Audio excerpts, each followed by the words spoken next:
سورہ مبارکہ آل عمران آیت کا نشان ہے 142۔ پروردگار عالم اس کلام میں نبی کے ذریعے سے اپنی تعریف کر رہا ہے۔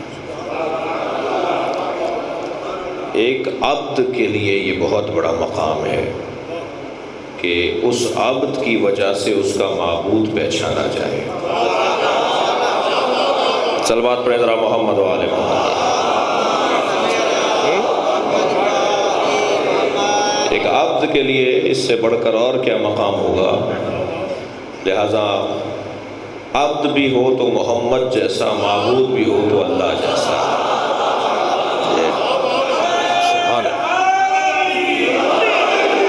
اس گھرانے کا سب سے بڑا فخر یہ ہے کہ وہ اللہ کے عبد ہیں، اور عبد مطلق ہونا ان کے علاوہ کسی اور کی بس کی بات نہیں ہے۔ اس کی وجہ یہ ہے کہ یہ ہیں جو اللہ کو اللہ سے پہچانتے ہیں، اور ان کے علاوہ جو ہیں وہ اللہ کو ان سے پہچانتے ہیں۔ توجہ ہے حضرات کی؟ یعنی میں اور آپ اگر اللہ کو پہچاننا چاہیں تو یہ واسطہ ہے اللہ کی معرفت کا۔ میں آیات کے ذریعے سے اللہ کو پہچانتا ہوں، ہم اللہ کو اللہ کی صفات کے ذریعے سے پہچانتے ہیں،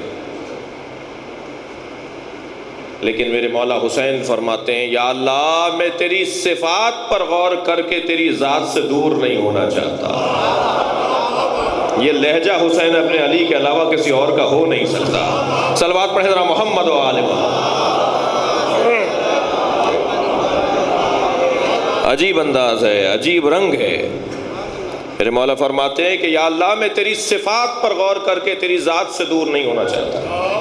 میں نے اپنے ایک عارف استاد سے، ایک اللہ والے استاد سے، میں نے ان سے کہا استاد مجھے یہ سمجھائیں امام حسین کیا فرما رہے ہیں کہ میں تیری ذات پر، میں تیری صفات پر غور کر کے تیری ذات سے غافل نہیں ہونا چاہتا۔ اسے کہنے لگے کسی بڑے شاہراہ کے اوپر کھڑے ہو جاؤ، گزرتی ہوئی گاڑیوں کو دیکھو، ایک خوبصورت سی گاڑی گزرے تو تم اس پہ غور کرو گے کہ اس کی باڈی کیسی ہے، اس کا اسٹیئرنگ کیسا ہے، اس کا ویل کیسا ہے، اس کا کلر کیسا ہے، اس کی لائٹیں کیسی ہیں۔ تم ابھی اسی پر غور کر رہے ہوگے کہ گاڑی گزر جائے گی، تم نے تو اس پہ غور ہی نہیں کیا کہ اسے بنایا کس نے ہے۔ اللہ اکبر۔ میرے مولا امام حسین فرما رہے ہیں یا اللہ میں اس پر غور کروں کہ تو نے آسمان کیسا بنایا، تو نے چاند کیسا بنایا، تو نے سورج کیسا بنایا، میں اس پر غور کر کے تیری ذات سے دور ہو جاؤں گا۔ میں تو تجھے دیکھ رہا ہوں اور بس تجھے دیکھ رہا ہوں۔ صلوات پڑھیں محمد و آل محمد۔ جی یہ لب و لہجہ امام حسین کے علاوہ، اہل بیت کے علاوہ کسی اور کا ہے ہی نہیں۔ ویسے بھی بہت سارے جملے ایسے ہیں کہ جو مولا علی کے علاوہ کسی اور کے منہ سے اچھے لگیں گے بھی نہیں۔ تھک تو نہیں رہے نا اب حضرات؟ اگر کسی نے وہ الفاظ بول بھی دیے ہوتے ہیں نا جو مولا علی نے بولے ہیں تو نبھانا مشکل ہو جاتا۔ میں زمین کے رستوں سے زیادہ آسمان کے رستے جانتا ہوں۔ کوئی بول کے دکھائے۔ صلوات پڑھے ذرا محمد و آل اور کرنا نا، مجال نہیں ہے، آسان بات ہے، میں زمین کے رستوں سے زیادہ آسمان کے رستے جانتا ہوں۔ جناب فخر الدین رازی ہمارے سنی بھائیوں کے بہت بڑے عالم دین ہیں، وہ فرماتے ہیں کہ ملائکہ کے بارے میں، فرشتوں کے بارے میں بعد از خدا و رسول اجلا، اقوا، اعلی، ارفع کلام علی کے علاوہ کسی اور کا نہیں ہے۔ جو اللہ نے فرشتوں کے بارے میں کہا ہے، جو نبی نے فرشتوں کے بارے میں کہا ہے، ان کے بعد اگر کوئی اللہ رسول کے بعد کسی کا کلام فرشتوں کے بارے میں، کہ کتنی قسمیں ہیں ان کی، کتنے فرشتے کیا کر رہے ہیں، حالت رکوع میں کتنے ہیں، حالت قیام میں کتنے ہیں، یہ وہی بول سکتا ہے جو دیکھ رہا ہو۔ صلوات پڑھیں محمد و آل محمد۔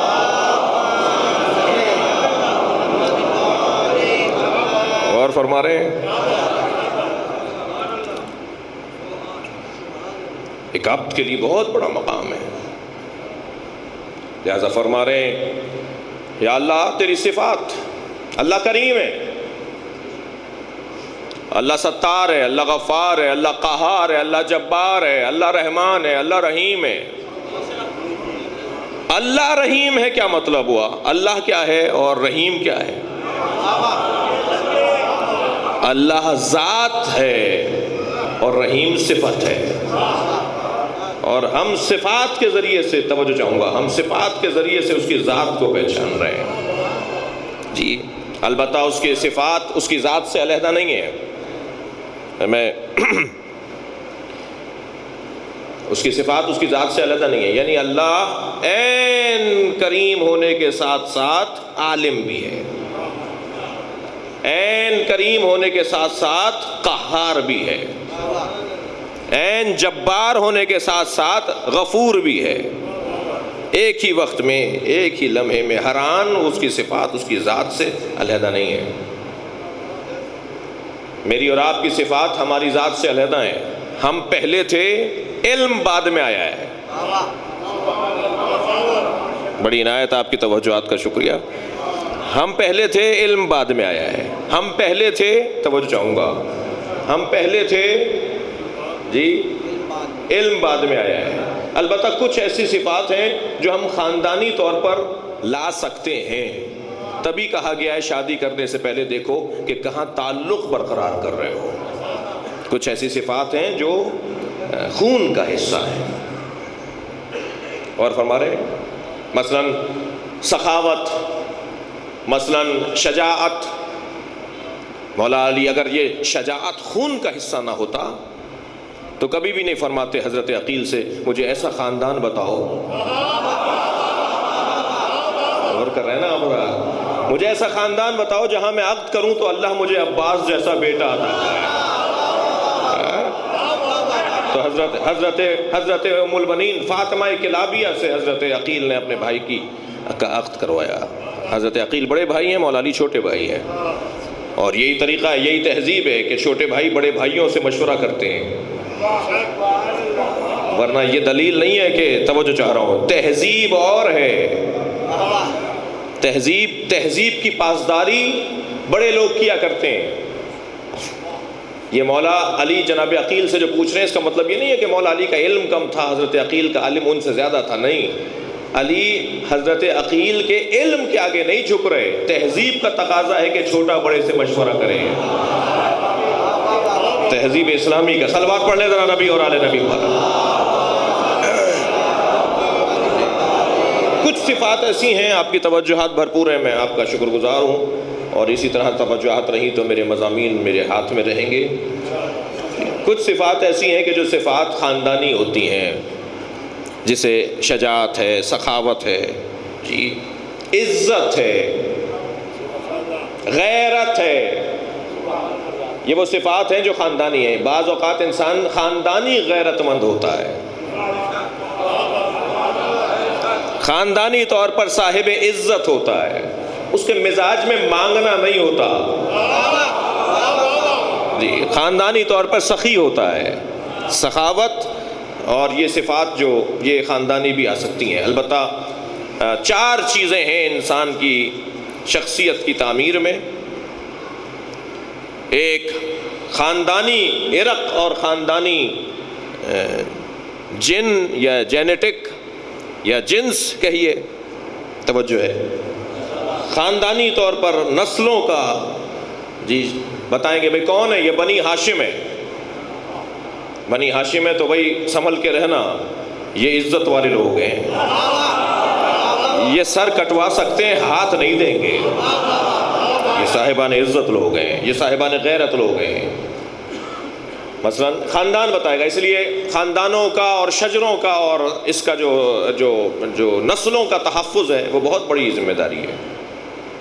تو ایک چیز ہے انسان کے خاندانی اثرات جو بہت زیادہ ہیں، محسوس ہو جاتا ہے کہ بھئی کہلاتے تو یہ سید ہیں مگر طور طریقے سیدوں والے نہیں ہیں، کہیں کچھ ہو گیا بیچ میں، یہ توجہ ہے نا، بھئی کہلاتے تو یہ فلاں قبیلے سے ہیں مگر سید ہوتے نہیں ایسے، فلاں قبیلہ ہوتا نہیں ایسا، وہ حلیہ بتا رہا ہوتا ہے، وہ طریقہ بتا رہا ہوتا ہے، وہ انداز بتا رہا ہوتا ہے.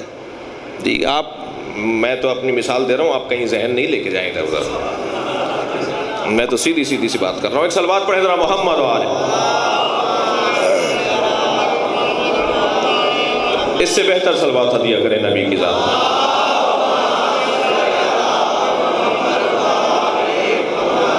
توجہ میری طرف ہے نا حضرات. اسی طرح خاندانی طور پر انسان سخی بھی ہو سکتا ہے، خاندانی طور پہ انسان غیرت مند بھی ہو سکتا ہے، صاحب عزت بھی. ایک سبب ہے خاندان. اہل بیت کی صفات میں اللہ نے ایک صفت بیان کی ہے سورہ مبارکہ آل عمران کی 134ویں آیت میں، والذین ينفقون فی السراء والضراء. یہ خاندان وہ ہے کہ یہ خاندان وہ ہے جو عطا کرتا ہے چاہے ان کے پاس ہو یا نہ ہو.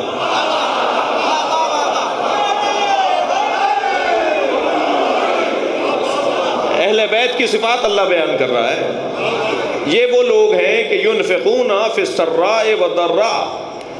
یہ ہوتا ہے تب بھی عطا کرتے ہیں، یہ نہیں ہوتا تب بھی عطا کرتے ہیں. یہ کیسے سمجھیں کہ نہیں ہوتا تو کیسے عطا کرتے ہیں؟ ایک صاحب مجھ سے کہنے لگے، مولانا پیسے ہوتے تو ہم بھی سخی ہوتے، دولت ہوتی تو ہم بھی سخی ہوتے، ہمارے پاس جائیدادیں ہوتی، دولت ہوتی، پیسہ ہوتا، سکے ہوتے، زمینیں ہوتی تو ہم بھی سخی ہوتے. تو میں نے کہا آپ سخی ہوتے تو دولت ہوتی. صلوات پڑھیں محمد و آل محمد. سخاوت ایک ملکہ نفسانیہ کو کہا جاتا ہے جس کا کسی اور سے تعلق نہیں ہے، خود ایک صلاحیت ہے. آپ دیکھ لیجئے سخی لوگوں کا حال، خود سوکھی روٹی کھا رہے ہیں مگر لوگوں کی روٹیوں کے لیے پریشان ہیں کہ ان کو کیسے روٹی پہنچائی جائے. یہ مزاج بتاتا ہے کہ یہ مزاج سخی ہے، سخاوت والا مزاج ہے. اسلام دین مساوات نہیں ہے. اسلام، جج صاحب بیٹھے ہوئے، اسلام دین مساوات نہیں ہے، اسلام دین مواسات ہے. مساوات اور ہے، مواسات اور ہے. آپ حضرت عباس کا زیارت نامہ پڑھیے، یہاں انشاءاللہ آہستہ آہستہ تعمیرات مکمل ہوں گی تو زیارت نامے لگائے جائیں گے. حضرت عباس کے زیارت نامے میں آپ پڑھیں، السلام علیکہ ایہا المواسی لأخیک. اے فدا کا اپنے بھائی پر فدا ہونے والے، وجود تجھ پر سلام. مواسی اور ہے، مساوی اور ہے. جو برابری کی بات کرے وہ اور ہیں، جو اپنے آپ کو قربان کرے وہ اور ہے. اسلام دین مواسات ہے، دین مساوات نہیں ہے. دو روٹیاں ہیں، دو بھوکے ہیں، دو آدمی ہیں، دو روٹیاں ہیں. تو مساوات تو یہ کہتے ہیں کہ ایک روٹی سے دے دو، ایک روٹی سے دے دو. لیکن مواسات یہ کہتا ہے کہ دیکھو بھوک کس کی کتنی ہے. توجہ کر رہے ہیں آپ حضرات یا نہیں؟ اگر کسی کی دو روٹیوں کی بھوک ہے تو دونوں اسے کھلاؤ، اپنے آپ کو دوسرے پہ قربان کرو. عزیزو، اپنے لیے جینا کون سا کارنامہ ہے؟ کارنامہ تو یہ ہے کہ انسان دوسرے کی خاطر زندگی گزارے. اور میں اور آپ جس دروازے پر بیٹھے ہیں، اس دروازے کے بڑے موٹے موٹے پیغاموں میں ایک پیغام یہ ہے، اپنی خاطر زندگی نہ گزارنا، دوسرے کی خاطر زندگی گزارنا. من کانا خیر الناس، یا رسول اللہ، اے اللہ کے رسول سب سے اچھا انسان کون ہے؟ فرمایا من کانا خیرا للناس، جو لوگوں کے لیے اچھا ہے وہی سب سے اچھا ہے. اور کہہ رہے ہیں سخاوت ایک ملکہ نفسانیہ ہے، شجاعت ایک ملکہ نفسانیہ ہے. آج پہلی مجلس ہے، پہلا بیان ہے، اس لیے آپ بھی کچھ ظاہر ہے، ہم بھی کل شاید 8:30 بجے بیٹھ جاؤں گا، آپ آ جائیں گے کل 8:30 بجے انشاءاللہ ممبر پر. آج 8:45 بیٹھے ہیں، لیکن بہتر یہ ہے کہ ہم کل 8:30 بجے ممبر پر بیٹھ جائیں. تو 8 بجے ٹھیک ہے، پھر مجھے تو کوئی مشکل نہیں ہے. 8:30 ٹھیک ہے، یہ سب کہہ رہے ہیں 8:30.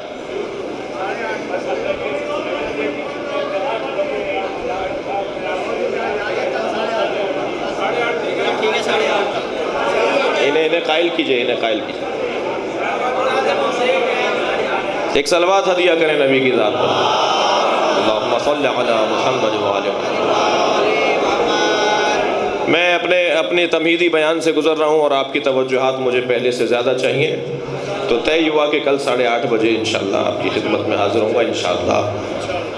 توجہ ہے نا حضرات کی؟ تو انسان پیدائشی تو 4 چیزیں ہیں جو اس کی تربیت میں، اس کی شخصیت سازی میں دخیل ہیں۔ بیان کر دوں جلدی جلدی؟ مرحومین کے اصالِ ثواب کا یہ 5 مجالس ہے۔ 4 چیزیں جو انسان کی شخصیت سازی میں دخیل ہیں۔ سب سے پہلی چیز والدین کے اثرات، خاندانی اثرات، آباء و اجداد کے اثرات، بزرگوں کے اثرات۔ جی یہ انسان کی شخصیت میں، وہ منفی بھی ہو یا مثبت ہو۔ بچہ پکار کے بتاتا ہے کس کا ہے، جی رویہ پکار کے بتاتا ہے کس کا ہے۔ اگر آپ کی ولائی سماعتیں میرے ساتھ ہے تو ایک مثال دے رہا ہوں، جو جہاں پیدا ہوتا ہے نا وہاں کے اثرات اس میں آتے ہیں۔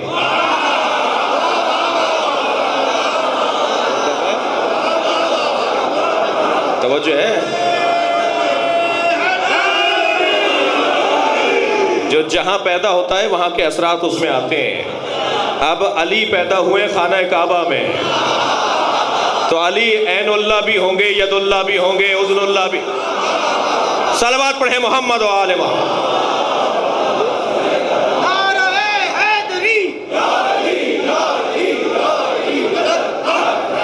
کہاں پیدا ہوئے؟ اللہ کے گھر میں۔ اللہ کے گھر میں پیدا ہوئے تو اثرات دیکھ رہے ہیں آپ۔ بچہ کس پہ جاتا ہے؟ جی بچہ کس پہ جاتا ہے؟ وہ اسی جگہ پر جہاں اس کی ولادت ہوتی۔ کہاں کا ہے بھائی؟ یہ خانہ کعبہ کا ہے۔ خانہ کعبہ کا ہے تو اس کا پورا وجود اللہ سے جڑا ہوا ہے، اس کا پورا وجود اس اللہ سے جڑا ہوا ہے۔ اب آپ کی مجلسی سماعتوں کے لیے ایک اور جملہ، علی عین اللہ، علی ید اللہ، علی لسان اللہ، علی اذن اللہ، علی جنب اللہ، علی رجل اللہ، علی عیبت اللہ۔ یہ ساری چیزیں اللہ کی طرف منسوب ہو گئیں۔ 2 چیزیں رہ گئی تھی، علی کا خون اور علی کا گوشت۔ نبی نے فرمایا لحموں کا لحمی، دموں کا دم۔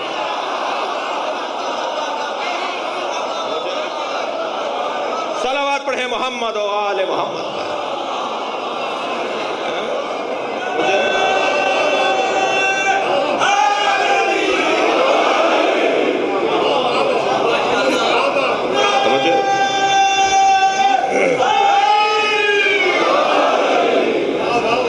ایک اثر، اب میں اس پہ تھوڑی دیر اور رک رہا ہوں۔ ایک اثر انسان کی شخصیت سازی میں والدین ہے۔ کوئی غلط فہمی کا شکار نہ ہو میرے بیان سے، کوئی کفر اور شرک کی نسبت میری طرف نہ دے۔ میں نے ہرگز مولا علی کو اللہ کا معاذ اللہ بیٹا نہیں کہا۔ لم یلد ولم یولد کو مانتے ہیں جی، اور ہم سے زیادہ عقیدہ توحید کوئی اور نہیں جانتا۔ ہمیں نہیں بتاؤ کہ توحید کسے کہا جاتا ہے۔ ہم صحیفہ سجادیہ بھی رکھتے ہیں، ہم نہج البلاغہ بھی رکھتے ہیں۔ ہرگز یہ کوئی عقیدہ ترویج نہیں ہو رہی اس کی کہ ہمارا بہت روشن عقیدہ ہے، اور ہم سب سے زیادہ جس سورہ کی تلاوت کرتے ہیں وہ یا سورہ الحمد ہے یا سورہ توحید ہے۔ سب سے زیادہ، ہاں بچے کو یاد ہے، وہ اور بات ہے، سیاستدانوں کو یاد نہیں ہے۔ سب سے زیادہ ہم جس سورہ کی تلاوت کرتے ہیں وہ سورہ مبارکہ الحمد ہے یا سورہ توحید ہے۔ قل هو اللہ احد اللہ الصمد لم یلد ولم یولد ولم یکن لہ کفوا احد۔ اور اس سورے سے علی کو عشق تھا، بڑی عنایت، میرے مولا علی کو اس سورہ مبارکہ توحید سے عشق تھا۔ اور جو چیز جو وجود جس سے زیادہ جڑ جائے وہ اس کی شناخت کا ذریعہ بن جاتا ہے۔ بھائی یہ حسن صاحب جو ہیں وہ ابو الحسن صاحب کے ساتھ ساتھ رہتے ہیں۔ اب بڑے تو ابو الحسن ہے نا، اس لیے میں آپ ہیں ابو الحسن بھائی ہیں۔ اب حسن ترمذی جو ہیں وہ ابو الحسن صاحب کے ساتھ ساتھ رہتے ہیں۔ اگر کبھی یہ اکیلے آئیں گے تو فوراً سوال ہوگا ابو الحسن کہاں ہیں؟ میرے مولا علی سورہ توحید سے اتنا وابستہ تھے کہ نبی نے فرمایا یا علی مثلک کا مثل سورۃ توحید، تمہاری مثال سورہ توحید جیسی ہے، یا علی کو دیکھ لو یا سورہ توحید کو پڑھ لو۔ اتنا جڑا ہوا وجود ہے مولا کائنات کا سورہ توحید کے ساتھ جی۔ لہذا بہت واضح بات ہے کہ اللہ کا بیٹا حضرت عیسیٰ کو کہتے ہیں ہمارے مسیحی ہم شہری ہم وطنی، نبی مکرم نے پسند نہیں فرمایا، قرآن مجید مذمت کرتا ہے۔ مباہلے کا مرحلہ ہی اس موضوع پر ہوا تھا، مباہلہ ہوا ہی اس موضوع پر تھا، بحث ہوتی رہی، نبی فرماتے رہے کہ اللہ وحدہ لا شریک ہے، اللہ نہ کسی کا باپ ہے نہ کسی کا بیٹا ہے، کہا نہیں حضرت عیسیٰ معاذ اللہ کے بیٹے ہیں۔ نبی نے فرمایا دلیل، کوئی بات بھی بغیر دلیل کے نہ سنی جائے گی نہ مانی جائے گی، دلیل سے بات ہونی چاہیے۔ کہنے لگے ان کے باپ نہیں تھے، ان کی ماں تھیں۔ نبی نے فرمایا اگر یہی دلیل ہے کہ عیسیٰ کے باپ نہیں تھے، صرف ماں حضرت مریم تھی، تو پھر حضرت آدم کے تو باپ بھی نہیں تھے ماں بھی نہیں تھی۔ تم حضرت آدم کو بھی اللہ کا بیٹا کہتے ہو؟ وہاں تو تم نہیں مانتے اس بات کو، پھر بھی مان نہیں رہے تھے، توجہ چاہوں گا، پھر بھی مان نہیں رہے تھے۔ تو نبی نے فرمایا، اللہ نے کہا فَمَنْ حَاجَّكَ مِنْ بَعْدِ مَا جَاءَكَ مِنَ الْعِلْمِ فَقُلْ تَعَالُوا نَدْعُ أَبْنَاءَنَا۔ جملہ دیکھیں اللہ کا کلام دیکھیں، اللہ کہہ رہا ہے سورہ مبارکہ آل عمران، اللہ کہہ رہا ہے علم آ جانے کے بعد بھی اگر کوئی نہ مانے تو اس سے مباہلہ کرو۔ بھائی دلیل آ گئی، دلیل رد کرو، دلیل یا تو رد کرو یا دلیل مانو، اس کے علاوہ تو تیسرا رستہ ہی نہیں ہے۔ نبی دلیل دے رہے ہیں، یہ مان نہیں رہے۔ اللہ کہہ رہا ہے کہ فَمَنْ حَاجَّكَ مِنْ بَعْدِ مَا جَاءَكَ مِنَ الْعِلْمِ، جو کٹ حجتی کریں علم آ جانے کے بعد، فَقُلْ، تو ان سے کہہ دو تعالو، لے آؤ، تعالو یہ متاوعہ کا معنی میں ہے، یعنی لائیں، ترجمہ کریں گے ہم، ان سے کہہ دو کہ لائیں ہم اپنے بیٹوں کو، تعالو ابنانا، ہم اپنے بیٹوں کو۔ یہ نبی نے نہیں کہا کہ تم اپنے بیٹوں کو، کہا ہم اپنے بیٹوں کو۔ جو سچا ہوتا ہے نا وہ پہلے اپنے آپ کو پیش کرتا ہے۔ ہم اپنے بیٹوں کو لاتے ہیں، تم اپنے بیٹوں کو لاؤ۔ ابنانا و ابناکم، نسانا، ہم اپنی عورتوں کو لاتے ہیں، تم اپنی عورتوں کو لاؤ۔ انفسنا و انفسکم، ہم اپنے جیسوں کو لاتے ہیں۔ پھر یہاں مجھے فخر الدین رازی یاد آ رہے ہیں، وہ فرماتے ہیں علی کے فضائل بہت ہیں، مگر علی کی سب سے بڑی فضیلت یہ ہے کہ نبی نے علی کو اپنے جیسا کہا ہے۔ آپ جناب فخر الدین رازی سے کہوں ذرا اپنے بھائیوں کو سمجھا دیجئے، یہ تو کہتے ہیں کہ نبی ہم جیسے ہیں۔ جی کتنے لوگوں کا شوق ہے کہ اپنے آپ کو نبی کے ساتھ ایسے جوڑیں، نبی ہم جیسے ہیں۔ کبھی نبی نے کسی کو کہا یہ مجھ جیسا ہے؟ اگر کہا تو صرف علی کو کہا، انفسنا وانفسکم ثم نبتہل، پھر مباہلہ کریں گے، ونجعل لعنت اللہ علی الکاذبین، اور پھر اللہ کی لعنت کو جھوٹوں پر بھیجیں گے۔ مباہلہ ہوتا ہے پھر اگر بات نہ مانی جائے تو۔ حضرت نبی مکرم کا مباحثہ ہوتا رہا، بحث ہوتی رہی، وہ نہیں مان رہے تھے، مباہلے کے لیے پہنچ گئے، اور جب مباہلہ انہوں نے دیکھا کہ نبی جو لے کر آئے ہیں تو مسیحیوں نے، ان کے بڑوں نے، ان کے سربراہوں نے کہا کہ ہم ایسے چہرے دیکھ رہے ہیں۔ اب میرا دل کہتا ہے سیدہ تو حجاب میں تھیں، مولا کائنات کو پہلے دیکھ چکے تھے، یہ کون سے چہرے ہیں جنہیں یہ دیکھ رہے تھے؟ یہ حسنین کے چہرے ہیں، نبی سے بھی پہلے ملاقات ہو چکی ہے۔ ہم ایسے چہرے دیکھ رہے ہیں کہ اگر یہ سامنے والے پہاڑ کو حکم دینا کہ اپنی جگہ سے ہٹ جا۔ ولایت تکوینی اور کسے کہتے ہیں؟ تکوین پر ولایت، کائنات پر ولایت۔ اگر اس پہاڑ کو کہنا اپنی جگہ سے ہٹ جا تو یہ ہٹ جائے گا۔ ہم مباہلہ نہیں کریں گے، برباد ہو جائیں گے۔ کم سے کم مسیحیوں نے یہ تو بتا دیا کہ ہم مسلمان نہیں ہیں مسیحی، مگر انہیں اپنے جیسا نہیں مانتے ہیں۔ ان کا مقام بہت بلند ہے۔ کیا توہین آمیز دوبارہ سے شروع ہوئی ہیں حرکتیں۔ ممکن ہے میرا یہ جوان میرا بچہ مجھے مجلس کے بعد کہے مولانا اس بحث کو بار بار چھیڑنے کی کیا ضرورت ہے؟ دوبارہ ٹی وی چینلز کے اوپر، دوبارہ اخباروں میں یہ بحثیں دوبارہ شروع ہو چکی ہیں، یہ مفاہیم دوبارہ سے بیان کیے جا رہے ہیں۔ میں ایک جگہ ایک صاحب سے گفتگو کر رہا تھا، وہ ڈٹے ہوئے تھے اس بات پر کہ نہیں ہم جیسے ہیں، کوئی فرق نہیں ہے، یہ ایسے ہی دنیا میں آتے ہیں، یہ ایسے ہی دنیا سے جاتے ہیں، ان کا ایسے ہی جنازہ ہوتا ہے، شادی بیاہ کے معاملات ہیں، معاذ اللہ یہ ہم جیسے ہیں۔ میں نے بہت چاہا کہ انہیں دلیل دوں، مگر ان کے انداز سے مجھے محسوس ہوا کہ یہ جو ہے وہ دلیل نقضی کا معیار رکھتے ہیں، دلیل حلی کا مزاج نہیں رکھتے۔ دلیل حلی انہیں دی جاتی ہے کہ جو علم سے وابستہ ہو، لیکن جو علم سے وابستہ نہ ہو، دماغ تو ان کا بھی ہوتا ہے تو دلیل انہیں بھی دی جاتی ہے، وہ دلیل ہوتی ہے نقضی دلیل۔ میں نے کہا صاحب بحث ختم کیجئے، معاملات کو یہاں چھوڑ دیجئے، آگے بات کرتے ہیں، بس ایک بات مجھ سے سن لیجئے، اگر نبی اور آل نبی آپ جیسے ہیں تو مجھے پھر کہنے کا حق ہو کہ شمر آپ جیسا ہے، یزید آپ جیسا ہے۔ کہنے لگے آپ میری توہین کر رہے ہیں۔ میں نے کہا کیوں؟ یہ سارے معاملات تو ان کے بھی آپ جیسے تھے۔ کہنے لگے اس کا کردار ایسا تھا، ہمارا کردار تو ایسا نہیں ہے۔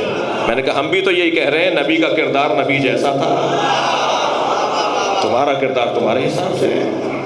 بہت واضح اور روشن باتیں۔ بہرحال اللہ جہاں بچہ پیدا ہوتا ہے نا اس کے اثرات لیتا ہے، اس ماحول کے اثرات رہتا ہے، اور پھر جو جہاں پیدا ہوتا ہے اس جگہ کو یاد بھی رکھتا ہے۔ کہاں ولادت ہوئی ہے صاحب؟ جھنگ میں پیدا ہوا ہوں۔ اب یہ دنیا کے اس کونے میں بھی چلے جائیں تو جھنگ میں دل اٹکا ہوا ہے۔ جیسے ہی محرم آیا، جیسے ہی کوئی تہوار آیا، جیسے ہی کوئی مثلاً مناسبت آئی تو فوراً رابطہ کر رہے ہیں کہ کیا حالات ہیں، کیا ہو رہا ہے۔ یہاں اگر کسی کو پھانس بھی چپ جائے گی تو وہاں انہیں لگے گی جیسے ان کو گولی لگ گئی ہو، اتنے پریشان ہو گئے دور بیٹھ کے۔ جھنگ میرا شہر ہے۔ جہاں انسان پیدا ہوتا ہے اس شہر سے اسے فطری محبت ہوتی ہے۔ یہ اللہ نے جناب فاطمہ بنت اسد کو حادثتاً کعبے میں نہیں بھیجا ہے، یہ منصوبتاً اندر گئی ہیں۔ یہ اللہ کا ارادہ ہے، میں اسے خانہ کعبہ میں بھیجوں گا جو میرے گھر کی حفاظت کرے گا۔ اب علی بھی بیت اللہ کی طرف متوجہ ہیں اور خاندان علی بھی بیت اللہ کی حفاظت میں مامور ہے۔ کس کی جگہ ہے یہ؟ ہمارے جد کی ولادت گاہ ہے۔ اور فرما رہے ہیں اسی مضمون کو میں ایک منزل دے دوں آج۔ حضرت عباس ابن عبد المطلب فرماتے ہیں کہ میں نے اپنی بھاوج کو دیکھا کہ وہ خانہ کعبہ کا طواف کر رہی ہیں، حضرت فاطمہ بنت اسد، اور طواف خانہ کعبہ کرتے کرتے انہوں نے اپنے بدن کو خانہ کعبہ سے مس کیا، اپنے وجود کو خانہ کعبہ سے مس کیا، اور جیسے ہی مس کیا دیوار کھلنے لگی۔ فرماتے میں دور کھڑا تھا، مجھے گھبراہٹ ہونے لگی کہ عمارت گر رہی ہے۔ کعبے کی دی اچھا آپ کی توجہات ہیں نا، اگر قرآن صامت پہاڑ پر آئے، بڑی نایت، اگر قرآن صامت لو انزلنا هذا القرآن على جبل لا رأيته خاشعا متصدعا من خشیت اللہ، اگر یہ قرآن ہم نے پہاڑ پر نازل کیا ہوتا تو پہاڑ ریزہ ریزہ ہو جاتا۔ قرآن صامت اگر پہاڑ پر اترے تو ریزہ ریزہ ہو جائے۔ یہ قرآن ناطق ہے، دیوار کی مجال ہے جو کھلے نہیں۔ حضرت عباس ابن عبد المطلب فرماتے میں نے دیکھا دیوار کھل رہی ہے تو مجھے گھبراہٹ ہوئی کہ یہ عمارت گر رہی ہے، کہیں میرے بھائی کی زوجہ، ابو طالب کی زوجہ، کہیں ان کو نقصان نہ ہو۔ میں تیزی سے آگے بڑھا تو میں نے کیا دیکھا، وہ اندر چلی گئی اور میرے پہنچنے سے پہلے دیوار جڑ گئی۔ تو حضرت رات کا وقت تھا، حضرت عباس ابن عبد المطلب پہنچے حضرت ابو طالب کے پاس۔ جیسے رات گزری وہ جانتے ہیں خاندان والے، دیوار جڑ گئی ہے، بی بی اندر ہے۔ اگر یہاں بات ختم ہو گئی ہوتی تو کہتے خبر واحد ہے، اور خبر واحد کا اعتبار نہیں ہوتا۔ ایک آدمی کہہ رہا ہے بھائی اچھا مشکل ہمارے بھائیوں کی یہ ہے، میں انتہائی محترمانہ انداز سے بات کر رہا ہوں، کہ جب ان کا مفاد نہیں ہوتا تو وہ خبر واحد بن جاتی ہے۔ اور جب ان کا مفاد ہوتا ہے تو خبر واحد جو ہے وہ حجت ہو جاتی ہے. جی حضرت عباس ابن عبد المطلب نے کاغذ اور معاف کیجیے گا حضرت عبداللہ ابن عباس نے کاغذ اور قلم والی روایت لکھی ہے کہ نبی نے کاغذ اور قلم مانگا اور نہیں دیا گیا، وہ پوری تفصیل ہے. تو کہنے لگے کہ یہ خبر واحد ہے، اور خبر واحد بھی ہے، اور اس وقت ابن عباس 14 سال کے تھے. عبداللہ ابن عباس 14 سال کے تھے، یعنی بالغ نہیں تھے. تو خبر واحد بھی ہے، توجہ ہے، خبر واحد بھی ہے اور خبر واحد کے ساتھ نابالغ کی روایت ہے. اس لیے نابالغ کی بات کا اعتبار نہیں ہے. مجھے سمجھ میں نہیں آتا، نابالغ کی بات کا اعتبار نہیں ہے، نابالغ کی شادی کا اعتبار کر لیتے ہیں. عجیب دستور ہے. اب یہاں پر بھی صلوات پڑھ لے ذرا نبی کی ذات پر.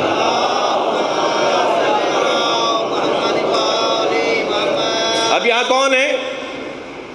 حضرت عباس ابن عبد المطلب، حضرت ابو طالب کے بھائی. خبر واحد. اللہ بھی تو خوب اہتمام کرتا ہے. جاتے ہوئے ایک بندے نے دیکھا ہے، آتے ہوئے سارا مکہ دیکھے گا. بھائی ایسے نہیں، تھوڑا سا میں حضرت کی خانہ کعبہ میں کیا ہوا وہ بھی چاہ رہا ہوں کہ آج ہی بیان ہو جائے. حضرت عباس ابن عبد المطلب گئے حضرت ابو طالب کے پاس. رات گزری، دوسرا دن آیا، تیسرا دن آیا، دوسرا دن آیا، تیسرا دن آیا. اچھا چابی تو حضرت ابو طالب کے پاس تھی. اب سمجھ میں آیا کہ یہ دیوار سے کیوں گئی ہیں. اگر دروازے سے جاتی نا تو تاریخ لکھتی کہ ان کی زوجہ نہیں جاتی تو کس کی زوجہ جاتی. چابی تو انہی کے پاس تھی نا، لیکن نہیں، دیوار سے گئی ہیں حضرت فاطمہ بنت اسد.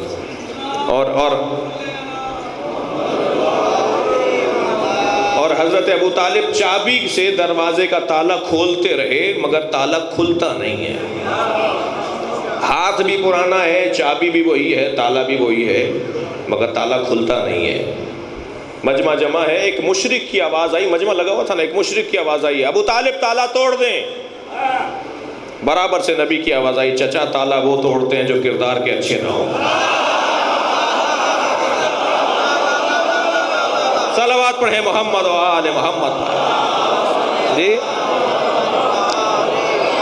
جی تالا نہیں توڑا گیا، تالا نہیں توڑا گیا. 3 دن جب مکمل ہو گئے تو ایک مرتبہ وہی دیوار جو پہلے کھل کر جڑی تھی وہ پھر کھلنا شروع ہوئی. وہ دیوار پھر کھلنا شروع ہوئی. حضرت ابو طالب کی آواز آئی، محمد جاؤ اپنی چچی کو لے کے آؤ. یہ ایسے ہی نہیں ہو رہا، پتہ ہے. اس لیے کہ 30 سال پہلے جب نبی کی ولادت ہوئی تھی نا تو حضرت فاطمہ بنت اسد دوڑتی ہوئی آئی تھی. خوشی کے مارے حضرت کا حال غیر تھا. آواز دے کر کہا، اے اللہ، اے ابو طالب، اللہ نے آپ کو بھتیجا دیا ہے. جب نبی کی ولادت ہوئی تھی نا تو یہی بی بی حضرت فاطمہ بنت اسد نبی کی خدمت میں، حضرت ابو طالب کی خدمت میں دوڑتی ہوئی آئیں، اے ابو طالب، اللہ نے آپ کو بھتیجا دیا ہے. تو حضرت ابو طالب نے وہیں سے جواب دیا، اس کے بدلے میں تمہیں خوشخبری سناتا ہوں، 30 سال کے بعد تمہاری گود میں اس کا وصی آئے گا.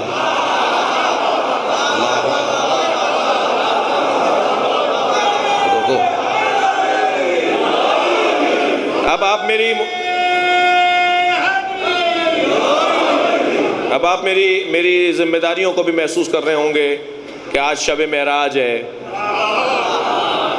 جی جو دن گزرا ہے وہ حضرت ابو طالب کی رحلت کا دن گزرا ہے. کل جو رات آئے گی تو وہ شب 28 ہو جائے گی، امام حسین کی معراج کا دن ہے، امام کے سفر کا دن ہے.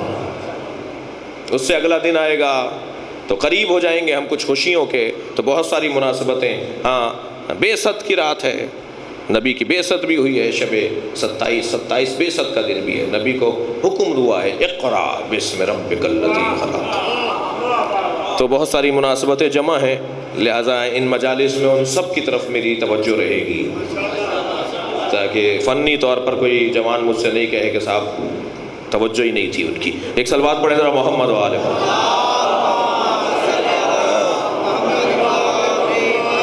آگے بڑھوں تھوڑا سا تو دوبارہ دیوار کھلی. تو حضرت ابو طالب کی آواز آئی، محمد جاؤ اپنی چچی کو لے کر آؤ۔ سرکار آگے بڑھے، جیسے ہی آگے بڑھے تو حضرت فاطمہ بنت اسد نے بچہ نبی کی گود میں دے دیا۔ نبی مکرم نے جیسے ہی گود میں لیا تو اسی کیفیت میں حضرت فاطمہ بنت اسد نے فرمایا 3 دن سے اس نے کچھ کھایا نہیں ہے، اے میرے بھتیجے اس نے آنکھیں نہیں کھولی ہیں اور یہ کچھ بولا بھی نہیں ہے، میں وہ لفظ بولتا ہی نہیں ہوں کہ یہ رویا نہیں ہے۔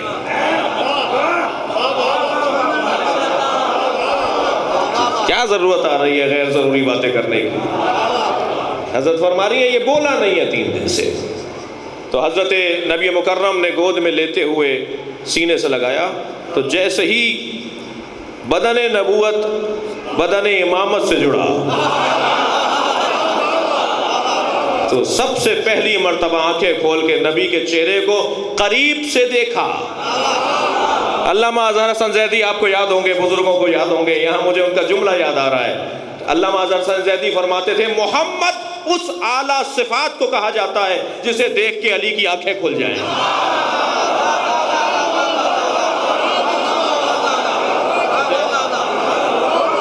اللہ اکبر۔ ایک مرتبہ میرے مولا علی کی آنکھیں کھل گئیں۔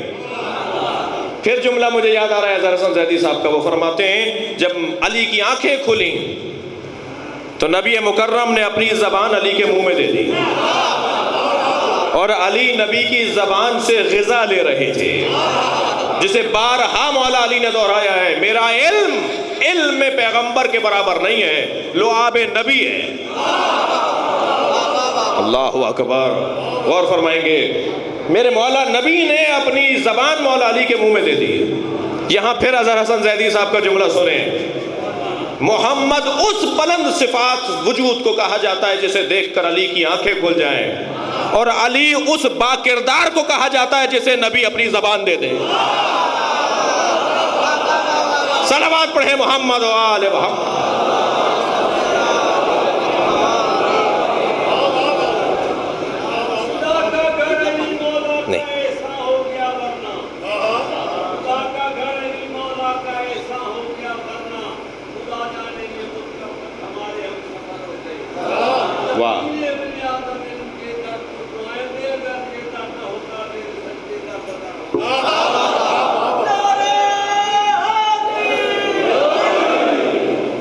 اور فرما رہے ہیں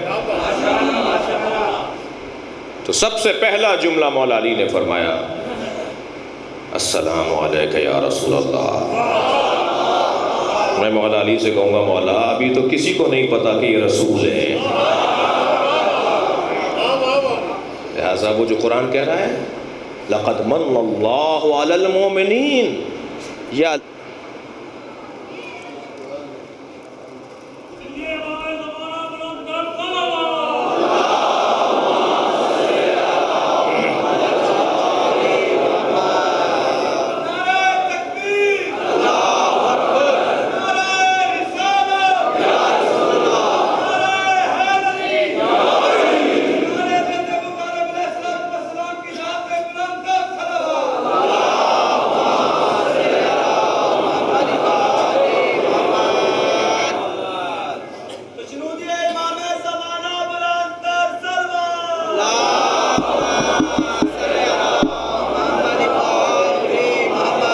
اس سے بہتر صلوات دیا کریں۔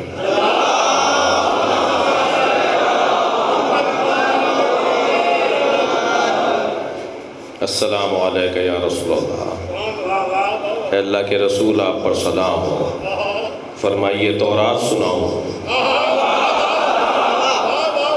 انجیل سناؤ، زبور سناؤ یا قرآن سناؤ۔ مولا علی نے جو جنگ صفین میں فرمایا تھا نا کہ وہ جو نیزوں کی انیوں پر قرآن اٹھا ہوا ہے وہ کاغذ پر، کھال پر، پوسٹ پر لکھا ہوا قرآن ہے، تمہارے سامنے مجسم قرآن کھڑا ہے۔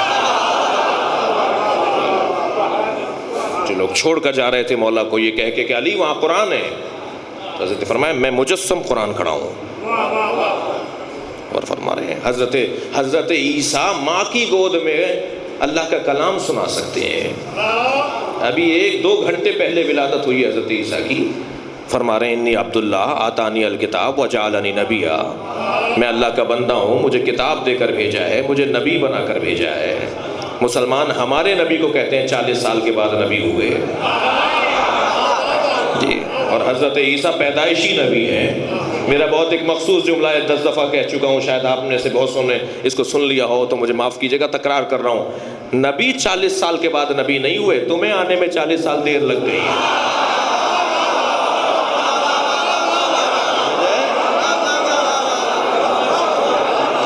یعنی حضرت عیسیٰ تو ماں کی گود میں نبی ہیں۔ اب کیا پڑھایا جا رہا ہے؟ سیاستدان بیٹھے ہوئے ہیں، اب کیا پڑھایا جا رہا ہے ہمارے ہاں پاکستان کی کتابوں میں؟ تعلیمی دنیا میں اور تعلیمی دور کے اندر کہ حضرت عیسیٰ ماں کی گود میں نبی ہیں اور فخر عیسیٰ 40 سال کے بعد نبی ہیں۔ تو افضل ہوئے نا حضرت عیسیٰ۔ مسیحی کہے گا نا مسلمان بچے سے، مسیحی بھائی کوئی کہے گا نا مسلمان بچے سے کہ ہمارے نبی تو قرآن سے ثابت ہیں، یعنی حضرت عیسیٰ قرآن سے ثابت ہے کہ پیدائشی نبی ہیں، تم ثابت کرو اپنے نبی کو کہ پیدائشی نبی ہیں۔ توجہ ہے نا حضرات کی؟ تو ہمارا بچہ الجھے گا، اگرچہ بہت دلائل ہیں ہمارے پاس۔ قرآن مجید ہمارے لیے سہارا ہے، کردار سرکار کا سہارا ہے۔ میں کہتا ہوں نبی کی عظمت پر علی کا بولنا دلیل ہے جی۔ اب گود میں لے کے چلے ہیں حضرت، تھکیں گے نہیں، میں بات پوری کرنے جا رہا ہوں۔ نبی گود میں لے کے چلے ہیں مولا علی کو، اور جیسے ہی گھر سے خانہ کعبہ سے باہر آئے تو مجمع تو لگا ہوا تھا، پورا مکہ جمع تھا، خبر متواتر بن گئی، ہر شخص راوی ہو گیا۔ 15 معتبر ترین سنی بھائیوں کی کتابوں کے حوالے میرے پاس موجود ہیں، بڑے لوگوں کے، اہل سنت کے بڑے لوگوں کے حوالے موجود ہیں، جنہوں نے اپنی کتابوں میں لکھا ہے کہ قد تواترت، یہ تواتر کے ساتھ آیا ہے کہ علی جوف کعبہ میں پیدا ہوئے، علی خانہ کعبہ کے اندر پیدا ہوئے۔ اب یہ اور بات ہے کہ ایک صاحب ہیں جنہوں نے بڑے لمبے چوڑا مقالہ لکھا ہے کہ خانہ کعبہ میں پیدا ہونا کون سا کمال ہے۔ اس وقت تو سارے بت رکھے ہوئے تھے خانہ کعبہ میں، اس وقت خانہ کعبہ قبلہ بھی نہیں تھا، خانہ کعبہ قبلہ بھی نہیں تھا، لوگ جو ہے وہاں حج کرنے ضرور آتے تھے، لیکن مسلمانوں نے تو مدتوں بیت المقدس کی طرف رخ کر کے نماز پڑھا۔ نبی مکرم کے زمانے میں مدینے آنے کے بعد خانہ کعبہ کی طرف رخ ہوا ہے، ورنہ بیت المقدس کی طرف رخ کرتے تھے۔ تو اللہ بھی تو جانتا تھا نا کہ یہ گفتگو آئے گی، تو پروردگار عالم نے بی بی کو دروازے سے نہیں بلایا ہے بلکہ دیوار سے بلایا ہے۔ ایک یہ پہلو۔ دوسرا پہلو یہ کہ علی بن ابی طالب جس جگہ پہ آئے ہیں دنیا میں، جس جگہ پیدا ہوئے ہیں، جس جگہ حضرت کی ولادت ہوئی ہے، اس جگہ کا تحفظ اس گھرانے نے کیا ہے، اور علی کا آنا بھی اور علی کا جانا بھی اللہ سے وابستہ ہے۔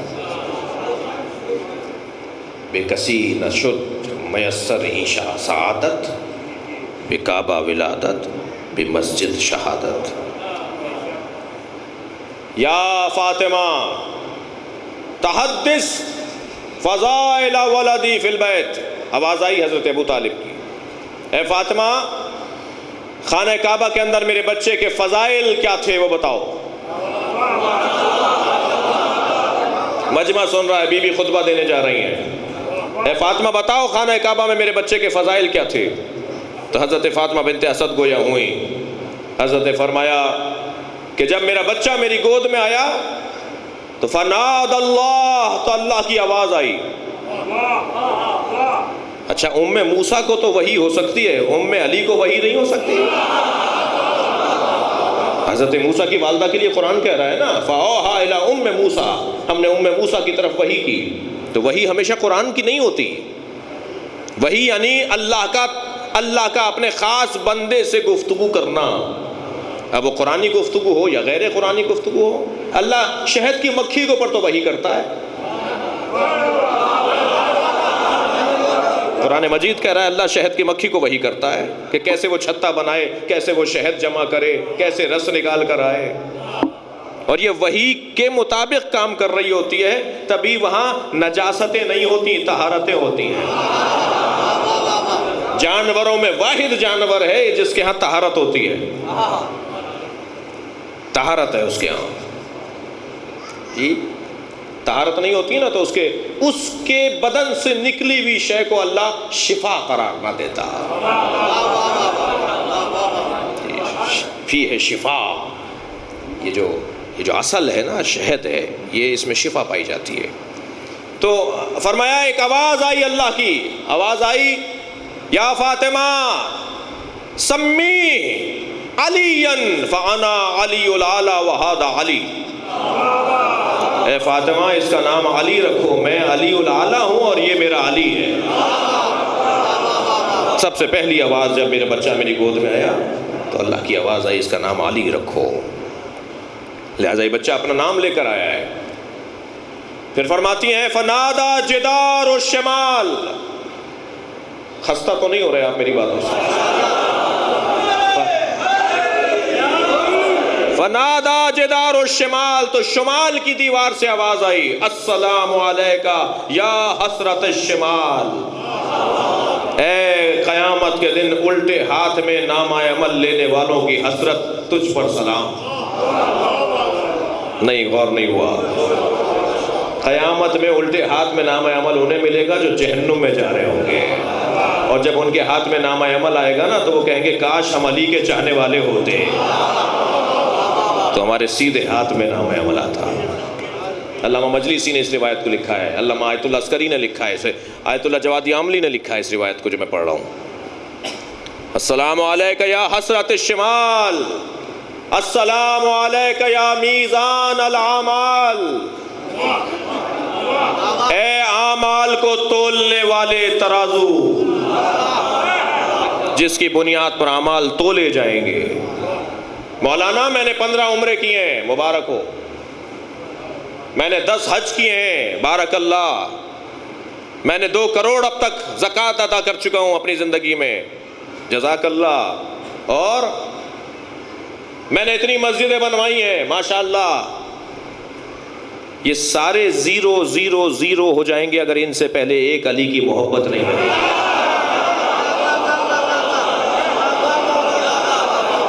میں نہیں کہہ رہا، یہ جوش بیانی نہیں ہے، یہ تقریر نہیں ہے، یہ جوش بیانی نہیں ہے، یہ آپ کو دیکھ کر یا سبحان اللہ کی لالچ میں نہیں ہے، نبی فرما رہے ہیں، نبی فرما رہے ہیں، نبی کی حدیث ہے، اہل سنت کی کتابوں میں موجود حدیث ہے، نبی فرماتے ہیں اگر کوئی شخص اے علی صفا اور مروہ کے درمیان صحیح کرتا ہوا، راہ خدا میں حالت روزہ میں شہید کر دیا جائے اور اس نے کوہ ابو قبیس کے برابر سونا صدقہ دیا ہو، مگر تیری محبت اگر اس کے دل میں نہ ہو تو وہ جنت کی خوشبو بھی نہیں سن سکتا۔ صبح کے ساتھ دل بولا اور فرما رہے ہیں عزیزان گرامی، ہم سے نہ کہو کہ سوائے اس موضوع کے آپ کے پاس موضوع کیوں نہیں ہے، سوائے علی علی کے آپ کے پاس مضمون کیوں نہیں ہے، اس لیے کہ نبی یہی چاہتے ہیں۔ بہت دور نہیں، میں آج صبح ہی لاہور سے آیا ہوں، لاہور کے اندر حضرت مولانا فیضی صاحب کا وہاں مدرسہ ہے، ہمارے سنی عالم دین ہے، بہت معتبر، بہت مضبوط عالم دین ہے، انہوں نے اپنے مدرسے کا نام تبدیل کر کے مولا علی کے نام پہ رکھ دیا۔ انہوں نے مولا علی کے فضائل پر ایک کتاب لکھی ہے، فضائل مولا علی کے، اور اس کے مقدمے میں لکھتے ہیں کہ میں نے علی کے فضائل پر کتاب اور اپنے مدرسے کا نام علی کے نام پر، مولا کے نام پر اس لیے رکھا کہ ایک دن میرا نمازی جو 20 سال سے میرے پیچھے نماز پڑھ رہا تھا، میرا خطبہ سن رہا تھا جمعے کا، وہ میرے پاس آیا اور مجھ سے کہنے لگا مولانا مفتی صاحب یہ فرمائیے کہ کیا یہ حدیث پیغمبر صحیح السند ہے یا نہیں کہ نبی نے ارشاد فرمایا زینوا مجالسکم بذکر علی بن ابی طالب، اپنی مجلسوں کو، اپنی ملاقاتوں کو، اپنی گفتگوؤں کو، اپنے میل ملاپ کو علی کے ذکر سے زینت دو۔ کیا یہ حدیث صحیح ہے؟ مفتی صاحب فرماتے ہیں میں نے اسے جواب دیا ہاں یہ حدیث صحیح ہے، نبی نے فرمایا ہے، اس حدیث میں کوئی اختلاف نہیں ہے، یہ سرکار کی حدیث ہے۔ تو وہ کہنے لگا مولانا میں 20 سال سے آپ کا خطبہ سن رہا ہوں، آپ تو اپنی تقریر میں علی کا ذکر نہیں کرتے ہیں۔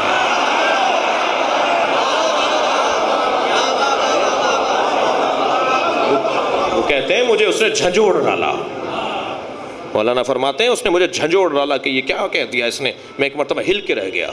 اس کے بعد میں نے طے کیا کہ کوئی خطبہ کوئی خطاب نہیں کروں گا مگر اس میں علی کا ذکر ضرور کروں گا۔ نبی چاہتے ہیں، نبی چاہتے ہیں علی کا ذکر ہو، بار بار علی علی ہو، بار بار علی علی ہو، بار بار مولا کا ذکر ہو۔ اور فرما رہے ہیں نا، آواز آئی فنادا جدار الجنوب، پھر جنوب کی دیوار سے آواز آئی۔ کیا کہہ رہا تھا میں، آپ کو یاد ہے جی؟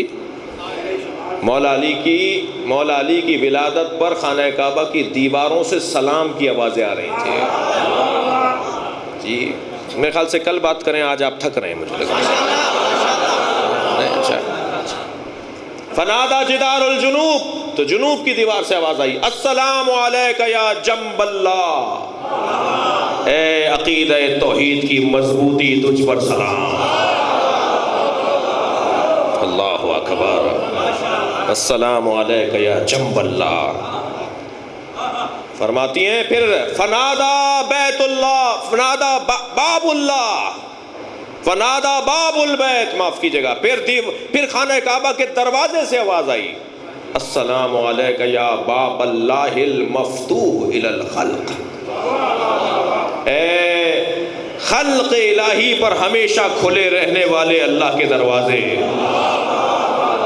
تجھ پر سلام۔ یہ فرماتی ہے ایک ایک دیوار، ایک ایک دروازہ علی کو سلام کر رہا تھا، اور اے میرے سرتاج، اے میرے مولا، اے میرے مالک، یہ بچہ معمولی نہیں ہے، یہ اپنے بھائی سے بول بھی رہا تھا۔ میں وہ جملہ کہہ رہا تھا کہ حضرت عیسیٰ تو ماں کی گود میں بول رہے ہیں، قرآن کہہ رہا ہے نا، اور حضرت عیسیٰ علی کے پوتے کے پیچھے نماز پڑھیں گے۔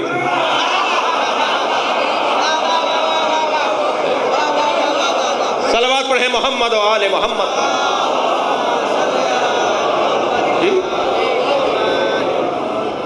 علی ابن ابی طالب کا بولنا تعجب کیوں ہو رہا ہے اس کے اوپر کہ مولا ماں کی گود میں بول رہے ہیں؟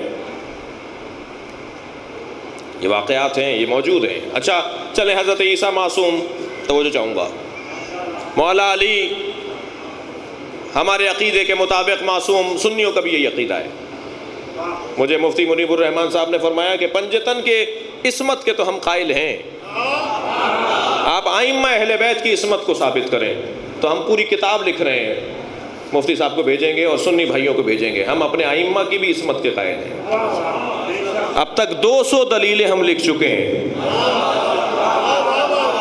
کہ ائمہ ہر زمانے میں ایک معصوم کا ہونا ضروری ہے۔ صلوات پڑھیں محمد و آل محمد۔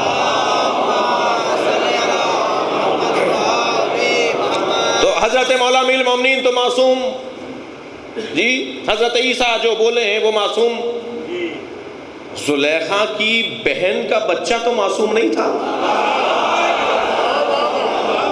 قرآن کہہ رہا ہے ماں کی گود میں بچہ بول رہا تھا۔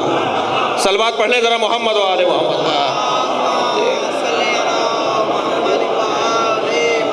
کیا بولا تھا جب حضرت یوسف کو بلا لیا نا، حضرت یوسف کو زلیخا نے اپنے حجرے میں، 7 دروازے تھے جو بند کروا دیے، تالے باہر سے ڈلوا دیے، کنیزوں کو کہا جیسے یہ اندر آ جائیں تالے ڈالتے چلے جانا۔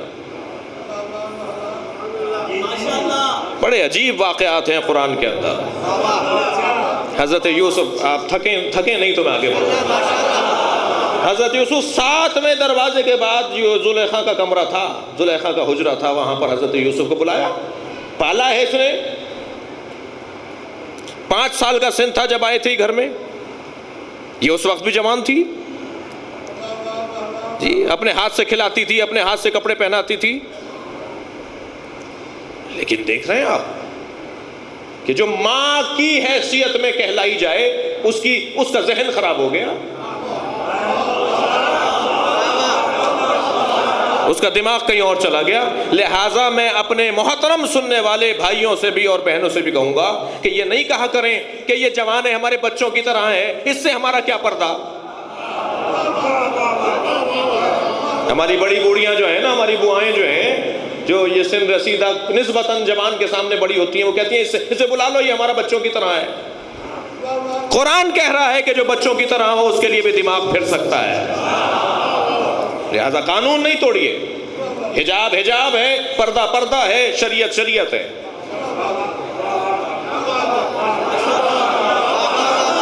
بڑی عنایت آپ کی توجہات اور کر رہے ہیں۔ بلا لیا ساتویں دروازے کے بعد حجرے میں آ گئے حضرت یوسف، سارے دروازے باہر سے بند۔ اب حضرت یوسف کو احساس ہونے لگا کہ یہ جو کنیزیں میرے ساتھ آئی تھیں یہ چلی کیوں گئیں، اور بند کر کے چلی گئیں دروازہ۔ تو اس نے کچھ اظہار کرنا شروع کیا۔ زیادہ ان آیات کو زیادہ پڑھنے کی بھی اجازت نہیں ہے، اس لیے میں بہت زیادہ یعنی ان آیات کو منع کیا ہے نبی نے کہ زیادہ نہیں پڑھو، سامنے آ جائے تو پڑھ لو، اسے بار بار نہیں دہراؤ، لہٰذا میں بھی جلدی گزر رہا ہوں۔ تو ایک مرتبہ اس نے کوئی اظہار کیا، ارادہ کیا، تو پھر اسے احساس ہوا کہ سامنے بت رکھا ہوا ہے۔ کسے؟ زلیخا کو۔ تو چادر اٹھا کے بت پہ ڈال دی۔ تو حضرت یوسف نے فرمایا تم نے یہ کیا کیا؟ کہنے لگی مجھے اپنے اللہ سے حیا آ رہی ہے۔ تو حضرت یوسف فرمانے لگے تمہیں اپنے اللہ سے حیا آ رہی ہے اور تم نے اس پہ چادر ڈال دی، میں اپنے اللہ پہ چادر نہیں ڈال سکتا۔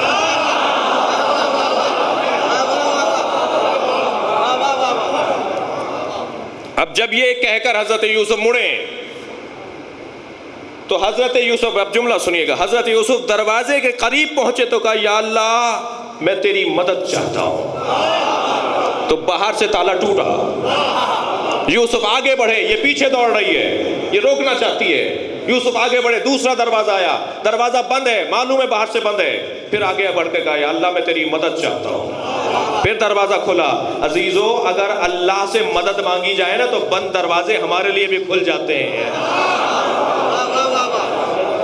اور کر رہے ہیں۔ سارے دروازے کھلتے چلے گئے، آخری دروازہ کھلا، جیسے ہی باہر نکلے اس نے قمیص پکڑ لی پیچھے سے، اور حضرت یوسف نے ایک مرتبہ جب اپنا زور لگایا تو قمیص پھٹ گئی۔ اسی اسنا میں عزیز مصر سامنے آ کے کھڑا ہو گیا، زلیخا کا شوہر۔ اب یہ منظر دیکھ رہا ہے وہ کہ کیا ہو رہا ہے، یہ میری زوجہ کے حجرے سے باہر نکل رہے ہیں اور یہ ہاتھا پائی سی ہو رہی ہے، معاف کیجیے گا جی۔ تو کہنے لگا کیا ہو رہا ہے؟ اب ایک مرتبہ اس نے بیان بدلا، یہ مجھ پہ حملہ کرنے آیا تھا۔ خبردار خبردار، شریعت توڑنے والے پر اعتبار مت کیجیے گا، چاہے قریبی ترین فرد کیوں نہ ہو۔ صلوات پڑھیں محمد و آل محمد۔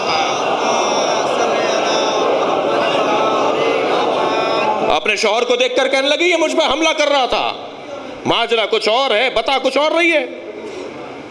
اب حضرت یوسف تو جانتے ہیں کہ حقیقت کیا ہے، اور یاد رکھیے جب معصوم کی عصمت پر حرف آئے تو جس نے اسے معصوم بنایا ہے وہی حفاظت کرتا ہے۔ تو ایک مرتبہ اس کیفیت کو محسوس کرتے ہوئے دوسرے کمرے میں زلیخا کی بہن ٹھہری ہوئی تھی جو اس سے ملنے آئی ہوئی تھی، وہ یہاں کی رہنے والی بھی نہیں تھی۔ بڑی عنایت آپ کی توجہات کا۔ اس کی گود میں بچہ تھا، 1 سال کا، 8-9 مہینے کا، سال سے کم کا بچہ تھا اس کی گود میں۔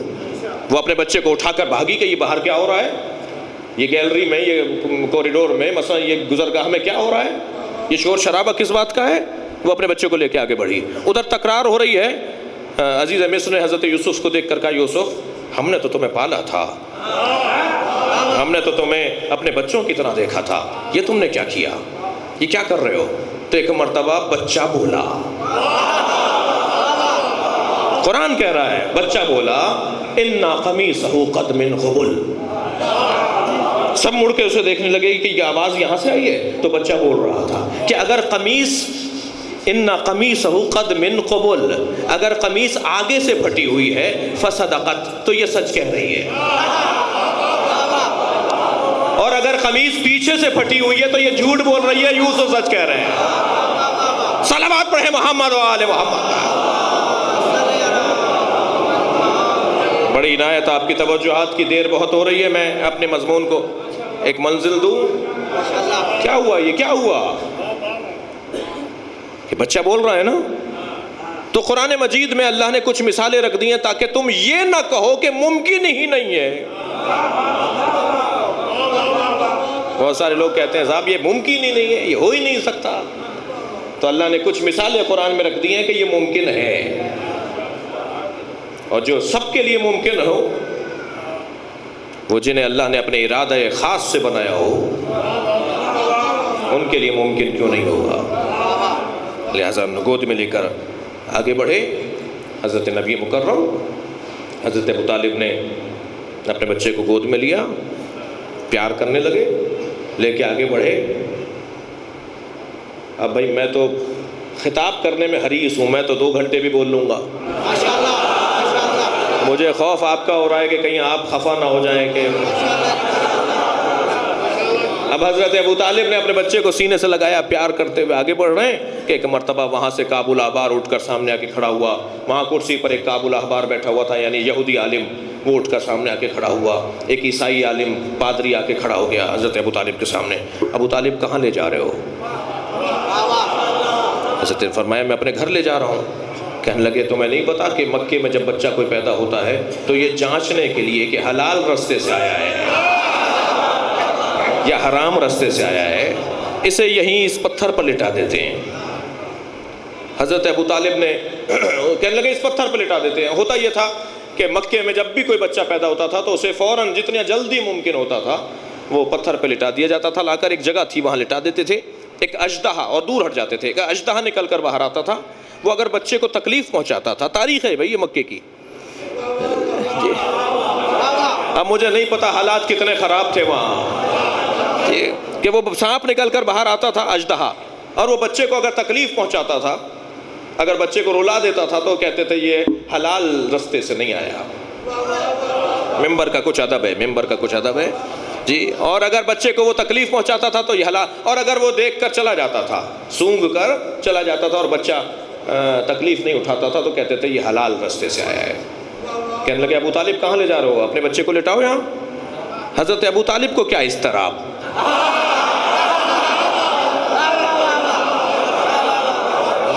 میرے مولا علی کو حضرت ابو طالب نے اس پتھر پہ لٹا دیا. ابوالحسن بھائی آپ بول نہیں رہے بہت دیر سے. ایک مرتبہ لٹا دیا اس پتھر پر حضرت ابو طالب نے اپنے بچے کو، تو پیچھے ہٹے تو اژدہا نکل کر آیا. اب میں یہ والا جو بیان ہے نا، یہ آپ کی بھرپور توجہ چاہوں گا. وہ اژدہا نکل کر آیا، جیسے ہی مولا کائنات پر اس نے اپنا پھن پھیلایا، میرے مولا نے اپنا ایک ہاتھ اس کے منہ میں دیا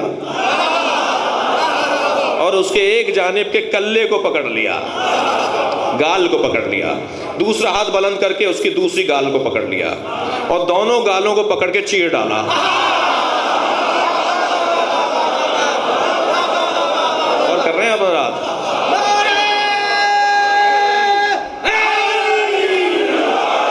دونوں گالوں کو پکڑ کر. میں نے ایک اپنے بیان کے ابتدا میں کہا تھا کہ انسان کی شخصیت میں 4 چیزیں دخیل ہیں. ان میں سے ایک چیز ہے خاندانی اثرات. علی اس امام کو کہتے ہیں جن کے خاندان میں شجاعت ہے. میرے مولا نے دونوں کلے پکڑ کے چیر ڈالا. عربی زبان میں سانپ کو کہتے ہیں حیا، اور کسی چیز کو 2 نیم ایسے پھاڑنے کو کہتے ہیں درہ. میں کوئی کاغذ نکالوں اور اسے پھاڑ ڈالوں تو اس کو کہتے ہیں درہ، حیا درہ. جیسے ہی میرے مولا نے سانپ کو ایسے پھاڑا، آواز آئی حیا درہ، حیا درہ، حیا درہ. جب ہزاروں آوازیں بلند ہوئی نا حیا درہ، تو محسوس ہونے لگا حیدرہ، حیدر. حیدر نام ہی اس بنیاد پر ہے کہ حیا در.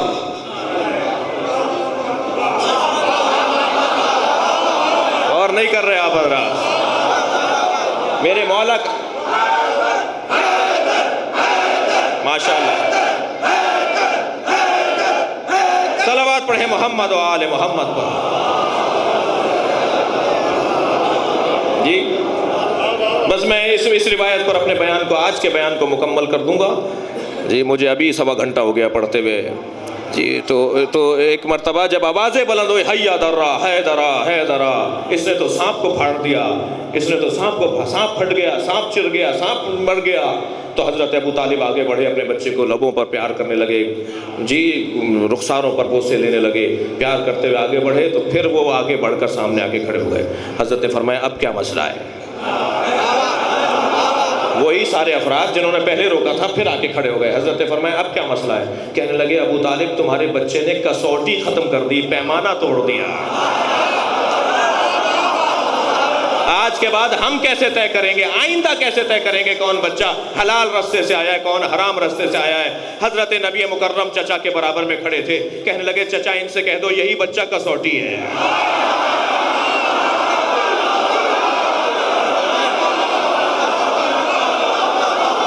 صلوات پڑھیں گے محمد و آل محمد۔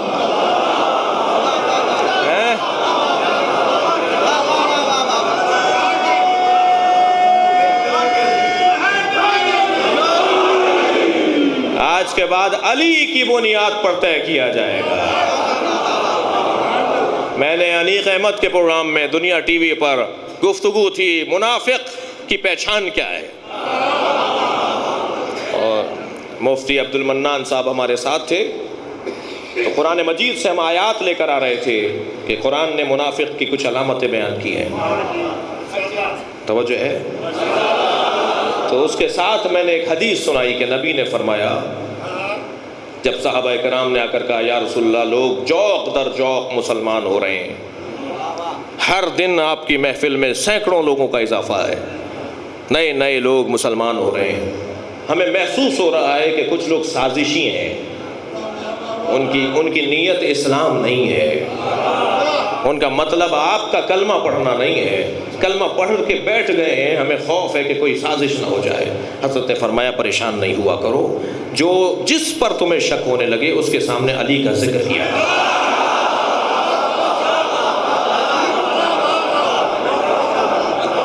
حدیث ہے، اس حدیث کو بھی اہل سنت کی کتابوں سے بہت آرام سے دکھایا جا سکتا ہے۔ توجہ نا، ہمارے بھائی ہیں سنی مانتے ہیں اس بات کو، اہل سنت کے ان علماء نے تائید کی۔ توجہ ہے؟ لہذا انسان کی شخصیت میں 4 چیزیں دخیل ہیں۔ سب سے پہلی چیز خاندانی اثرات۔ نبی فرما رہے ہیں سنو، اتقو، بچو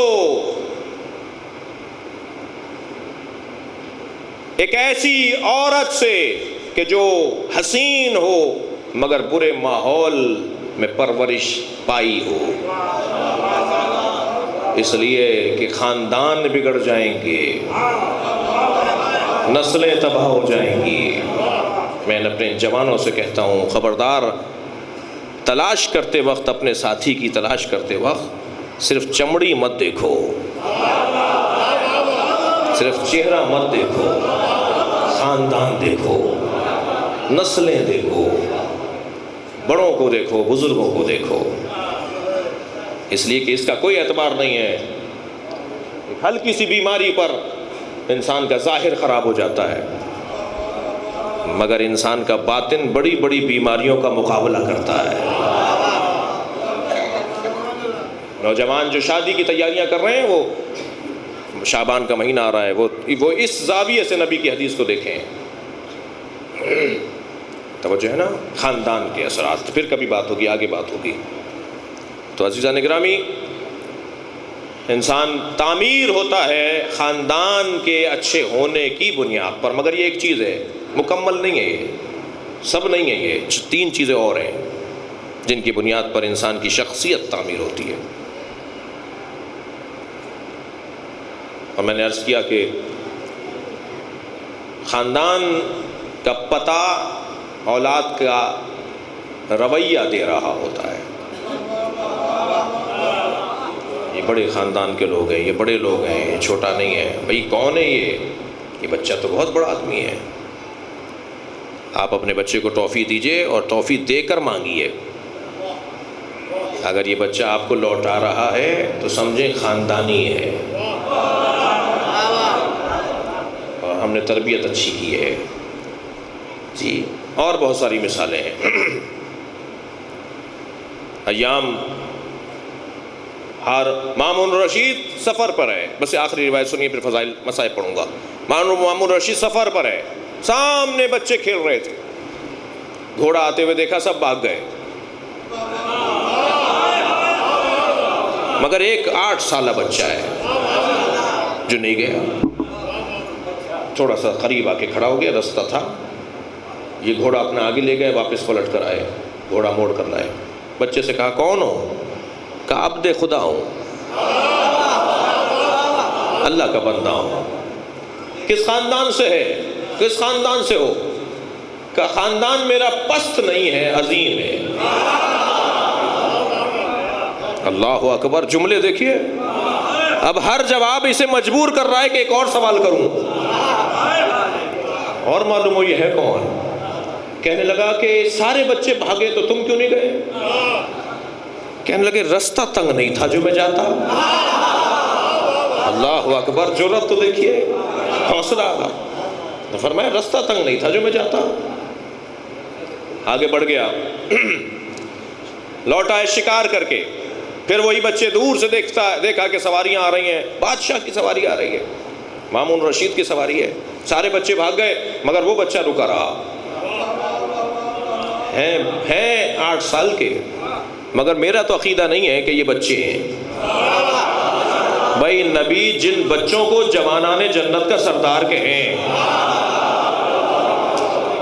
جب نبی نے فرمایا نا حسن حسین جوانان جنت کے سردار ہیں، اس وقت حسنین خود بچے ہیں.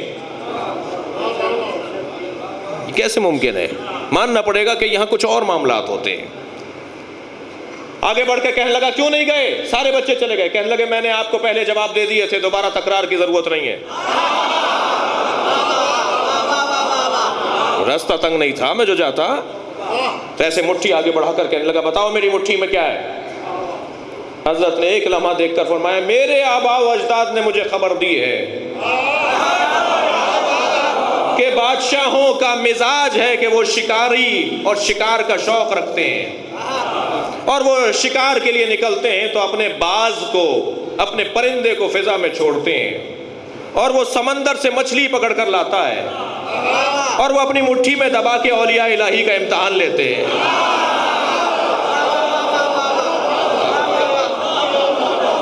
تو برابر سے ایک اور سوار کی آواز آئی، یہ محمد تقی ہے، یہ علی رضا کا بیٹا ہے. فرمایا حق ہے کہ یہ بچہ ایسے ہی جواب دے. خاندان اللہ عالم ہے سو یجعل رسالتہ، اللہ بہتر جانتا ہے کہ اس خاندان میں اپنی رسالت کو رکھے. اللہ نے اس خاندان میں اپنی رسالت رکھی ہے. خاندانی اثرات انسان کے اوپر پڑتے ہیں. خاندانی اثرات انسان پر پڑتے ہیں. آپ آمادہ ہیں رونے کے لیے؟ سارے رستے جناب سکینہ نے پانی مانگا، اس لیے کہ پانی مانگنا شرافت انسانی کے خلاف نہیں ہے. لیکن جناب سکینہ نے کہیں روٹی نہیں مانگی. بھوکے بھی تھے، پیاسے بھی تھے، مگر روٹی مانگنا شرافت انسانی کے خلاف. اللہ اکبر. میں بھوکا ہوں، مجھے کھانا کھلا دو، یہ کہیں کسی بچے تک نے نہیں کہا. اتنے سخت مراحل طے کیے ان ننھے ننھے بچوں نے، مگر کبھی زبان پر شکوہ نہیں آیا. کبھی پھوپھی سے بڑھ کر نہیں کہا پھوپھی اماں زینب، کہا کہ اللہ ہم سے راضی ہو جائے. کبھی نماز ترک نہیں ہوئی ان کی. سکینہ کو سب سے زیادہ تکلیف اگر ہے تو وہ چادر کے چھیننے کی ہے. کتنا سن ہے بی بی کا؟ 4 سال کا سن. میں نے علامہ ذیشان جوادی سے یہ مصائب سنے کہ جب رہائی ہو رہی تھی نا اہل بیت کی، تو ایک گٹھڑی لا کے رکھی گئی کہ کچھ تبرکات واپس آئے ہیں. جناب زینب نے جب اسے کھولا تو کچھ زیورات تھے اور کچھ چادریں تھیں. ایک چادر کو غور سے دیکھ کر کہا بھابی ام لیلہ تمہاری چادر آ گئی۔ ایک چادر کو دیکھ کر کہا اے بھابی ام فروہ تمہاری چادر آ گئی۔ اپنی بہن ام کلثوم کو کہا تمہاری چادر آ گئی۔ سنیں گے ایک ننھی سی چادر پر نگاہ گئی، میری بی بی زینب نے وہ چادر اٹھائی، قبر سکینہ پر پھیلا دی، سکینہ تمہاری چادر بھی واپس آ گئی۔ اٹھو میرے لال، تمہیں مدینے جانے کا بڑا شوق تھا، بار بار کہتی تھی بھوپی اماں ہم گھر کب جائیں گے۔ عزیزارو کل کا دن جو گزرا ہے نا وہ امام موسیٰ کاظم کی شہادت کا دن گزرا ہے۔ اگر آپ رونے کے لیے تیار ہیں، مصاب ہونے کو آمادہ ہیں، ثواب اپنا بڑھانے کے لیے آمادہ ہیں، تو ایک جملہ سنتے جائیں۔ 2 قیدی ایسے ہیں جنہیں رہائی نہیں ملی۔ اجرکم اللہ، اجرکم اللہ، اجرکم اللہ۔ تھک کر نہیں روئیں گے اگر رونا آ رہا ہو تو۔ 2 قیدی ایسے ہیں جنہیں رہائی نہیں ملی۔ ایک امام موسیٰ کاظم، انہیں رہائی نہیں ملی، زندان سے جنازہ باہر آیا ہے۔ 7ویں امام امام موسیٰ کاظم، اور دوسرا قیدی جناب سکینہ۔ مگر دونوں میں ایک معمولی سا فرق یہ بھی ہے کہ ایک کا جنازہ تو باہر آیا، ایک کا جنازہ بھی باہر نہیں آیا۔ جب کسی نے مدینے میں پوچھا تھا نا امام سجاد سے مولا آپ کی عمر تو 28 سال کی ہے، یہ بڑھاپا کیسا ہے، آپ ضعیف کیسے ہو گئے، بوڑھے کیسے ہو گئے، تو حضرت نے فرمایا بہن کے جنازے نے بوڑھا کر دیا ہے۔ اجرکم اللہ، اجرکم اللہ۔ آپ رو رہے ہیں، آپ گریہ کر رہے ہیں، چلیے کچھ دیر کے لیے ذرا بغداد کے پل کی طرف چلیے۔ حضرتارو یہ جو کل رات گزری ہے یعنی کل کا دن جو اس سے پچھلی جو رات ہے، اس رات میں شب 25 رجب کی 24 تاریخ گزر کا جو رات آئی ہے، بغداد کے ایک لوہار نے خواب میں دیکھا۔ کیا دیکھا؟ کہ ایک بی بی ہے جو خواب میں آئی ہے، کہتی ہے تو محمد مصطفیٰ کو پہچانتا ہے؟ کہا میں نبی کا کلمہ پڑھتا ہوں۔ کہا ان کی بیٹی فاطمہ کو پہچانتا ہے؟ کہا میں بیوی کا محب ہوں۔ کہا میں فاطمہ زہرا ہوں۔ میں تیرے خواب میں اس لیے آئی ہوں کہ کل میرے بچے کا جنازہ پورے بغداد پر آئے گا، اس کی ہتھکڑیاں اور بیڑیاں اتار دینا۔ یہ کہتا ہے مجھے سمجھ میں نہیں آیا یہ خواب کیسا ہے، امام حسن امام حسین کا جنازہ؟ کہتا ہے کہ میں جب دن نکلا تو جا کر پورے بغداد پر جب جا کر پہنچا ہوں تو میں نے کیا دیکھا، چند لوگ کھڑے ہوئے ہیں اور کچھ دیکھ رہے ہیں۔ جب میں قریب گیا تو کیا دیکھا، ایک جنازہ رکھا ہوا ہے جس کی ہتھکڑیاں اور بیڑیاں ہیں۔ میں نے وہ بیڑیاں اور ہتھکڑیاں کاٹتے ہوئے کہا آپ کو آپ کی دادی کا سلام، اجرکم اللہ۔ آپ نے گریہ کر لیا، مجلس ہو گئی ہے۔ ایک روایت اور سن لیجئے، میں مجلس کو مکمل کر دوں۔ شاعر ہے ابو العطا، مدینے کا بہت بڑا ادیب ہے، تاریخ ادبیات میں اس کا نام لکھا ہے ابو العطا۔ ہارون رشید کے دربار میں روزانہ محفل سجتی ہے۔ کسی کرسی پہ بیٹھنے والے نے کہا کہ آج ہم نے ابو العطا کو بازار میں جاتے ہوئے دیکھا ہے۔ ہارون کو تعجب ہوا کہ ابو العطا تو مدینے میں رہتا ہے، یہ بغداد کیسے آ گیا؟ لوگوں کو روانہ کیا، ڈھونڈو، بہت بڑا شہر نہیں ہے۔ ایک سرائے میں ٹھہرے ہوئے تھے ابو العطا، بلا کر لے آئے دربار میں، کرسی دی۔ ابو العطا تم بغداد؟ کہاں فلاں کام سے آیا ہوں۔ کب آ گئے ہو؟ تو روزانہ ہماری محفل میں آؤ، ہمیں شعر سناؤ۔ ایک شعر سنا، ایک کلام سنا، دوسرا۔ ایک مجمع سے آواز آئی امیر اس سے وہ کلام سنے جو انہوں نے فلاں محفل میں پڑھا تھا، اور اس کے بعد پھر کسی شاعر نے نہیں پڑھا تھا، یہ کہہ کر کہ اس کے اونچا کلام ہے ہی نہیں۔ کہا ابو العطا وہ کلام سناؤ۔ تو ابو العطا نے آہستہ سے کہا اس کے بدلے میں مجھے کچھ دو گے؟ کہنے لگا جو مانگو گے دوں گا، میں بادشاہ ہوں، جو مانگو گے دوں گا۔ ابو العطا نے تکرار کی جو مانگوں گا دو گے؟ کہا ہاں جو مانگو گے دوں گا۔ ابو العطا نے کلام سنا دیا۔ جب کلام سن لیا تو ہارون نے مڑ کے دیکھا مانگو کیا مانگنا چاہ رہے تھے؟ کہنے لگے میرے امام کو آزاد کر دو، تمہارے قید خانے میں میرا امام ہے۔ اجرکم اللہ۔ کچھ دیر کے لیے خاموش رہا، اجرکم اللہ، کچھ دیر کے لیے خاموش رہا۔ کہنے لگا 2 دن کے بعد تمہارے امام کو آزاد کر دوں گا۔ زندان کے دروازے پر چلے جانا. اب میں آپ رونے والوں سے پوچھتا ہوں، ایک شیعہ کے لیے کتنا بڑا مقام ہے، ایک چاہنے والے کے لیے، ایک محب کے لیے کتنا بڑا مقام ہے کہ اس کی وجہ سے اس کا امام آزاد ہو رہا ہو.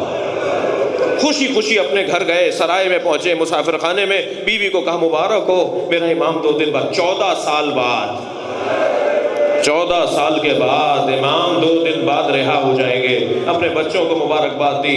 2 دن کیسے گزارے ہوں گے ابو العطا نے، یہ بھی بہت مشکل بیان ہے. جب 2 دن گزر گئے تو صبح جا کر بیٹھ گئے دروازے پر، زندان کے دروازے پر بیٹھ گئے. ابو العطا کہتا ہے صبح سے چاشت کا وقت آ گیا، میں نے دیکھا کہ کچھ لوگوں کو رہا کیا جا رہا ہے، کچھ نئے اسیروں کو لایا جا رہا ہے. پھر ظہر کا وقت آیا، میں نے زندان کا دروازہ کھولنے والے سے کہا آج میرے امام موسیٰ کاظم کو رہائی ملنی تھی. وہ کیا ہوا؟ کہا صبر سے بیٹھے رہو، تمہارے امام کو آزادی ملے گی.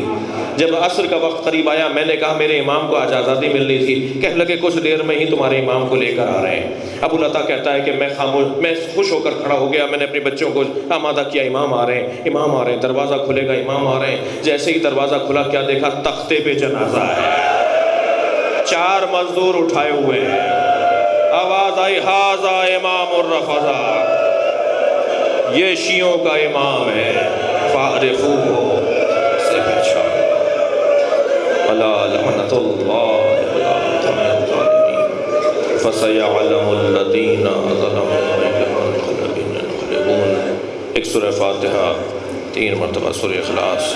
حاضرین مجلس کے مرحومین سید محمد مسلم ترمذی اور ان کی اہلیہ مرحومہ سید محمد ضیاء الحق ترمذی مرحوم کی سال ثواب کے لیے تلاوت.